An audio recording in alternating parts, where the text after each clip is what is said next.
வானத்தையும் பூமியையும் அதில் உள்ள எல்லாவற்றையும் படைத்த ஆண்டவராகிய இயேசு கிறிஸ்துவின் இனிதான நாமத்தினால் உங்கள் யாவரையும் வாழ்த்தி வரவேற்கிறேன். இயேசு கிறிஸ்துவின் பிறப்பை குறித்து நாம் தியானித்துக் கொண்டிருக்கிறோம். அதன் வண்ணமாக ஏசாயா 9ஆம் அதிகாரம் 6வது வசனம், நமக்கு ஒரு பாலகன் பிறந்தார், நமக்கு ஒரு குமாரன் கொடுக்கப்பட்டார், கர்த்தத்துவம் அவர் தோளின் மேல் இருக்கும்.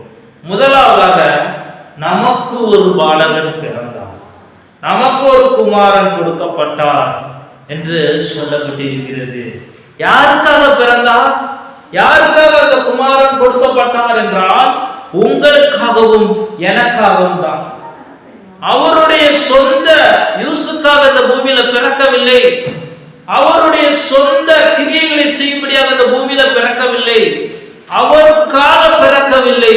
அவர் பிறந்ததெல்லாம் இந்த பூமியில் உள்ள அனைத்து மனிதர்களுக்காகவும் தான் பிறந்தார்.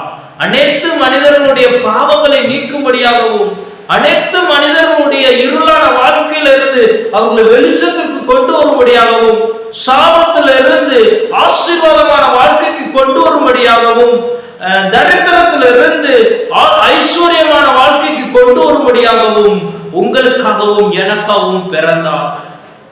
நீதி அற்றவர்களாகவும், துன்மார்க்கமானவர்களாகவும், அருவருக்கக்கூடியவர்களாகவும், அறியாமல் செய்த கிரியைகளை செய்து கொண்டிருந்தவர்களாகவும் இருந்த உங்களையும் என்னையும் அவருடைய சொந்த இரத்தத்தினால் கழுவி மீட்டு நீதிமானாய் மாற்றும்படியாக தான் ஆண்டவராகிய இயேசு கிறிஸ்து பிறந்தார்.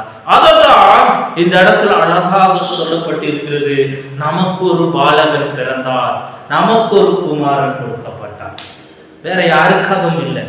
நமக்காக, நாம் செய்த பாவங்களுக்காகவும், நாம் அறியாமல் செய்த கிரியைகளுக்காகவும், நாம் அறியாமல் வணங்கின அருவருப்பின் கிரியைகளுக்காகவும், நாம் ஆதாம் ஏவாளினால் சபிக்கப்பட்ட இந்த பூமியில வாழ்ந்து கொண்டிருந்த நாம் ஆசீர்வதிக்கப்படும்படியாகவும், நாம் அடிபடணும், நாம் ரத்தம் சிந்த வேண்டும், ஆனால் நம்மால் செய்யக்கூடாது, ஒரே பலியாக இயேசு பலியாக வேண்டும், ரத்தம் சிந்த வேண்டும், நாம் கழுவப்பட வேண்டும் என்பதற்காகவே நமக்கு ஒரு பாலகன் பிறந்தார். அதற்காகவே நமக்கு ஒரு குமாரன் கொடுக்கப்பட்டார். அந்த நாளை தான் நீங்களும் நானும் கிறிஸ்துமஸாக கொண்டாடுகிறோம். இந்த நற்செய்தியை அனைவருக்கும் பகிர்ந்து கொண்டு இருக்கிறோம்.